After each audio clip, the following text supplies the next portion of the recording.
কালকে আমি আমার বার্থডে গেছিলাম, তো কালকে আমি একটা গিফট পাইছি। এই গিফটটা পরলাম আজকে।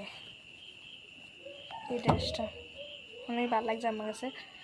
সো এই ড্রেসটা পরলাম। চলো, সো এটা হচ্ছে ড্রেসের ফাইনাল লুকটা দেখাইতেছি। সো এটা হচ্ছে ড্রেসটা, আমার কাছে ভালো লাগছে। এটা আরেকটা পাইছি, এটা সব থেকে ভালো লাগছে।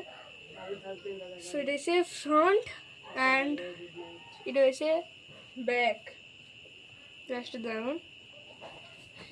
আর একটা পাইছি, চলো ওইটা দেখাই তোমাদের লাগে। চলো, সো এইটা হচ্ছে আমার সেকেন্ড ড্রেস, এটা নাইট ড্রেস আর কি। সো এই আমার গিফটের মধ্যে দুইটা ড্রেস সবচেয়ে ভালো লাগছে দেখে আমি দুইটা ড্রেস তোমাদের লগে শেয়ার করছি। তোমরা এই দুইটার মধ্যে কোনটা ভালো লাগছে অবশ্যই করো। আর নেক্সট ভিডিওতে দেখাবো বাকি বার্থডে গিফট আমি কিতা কিতা পাইছি। চলো, টাটা।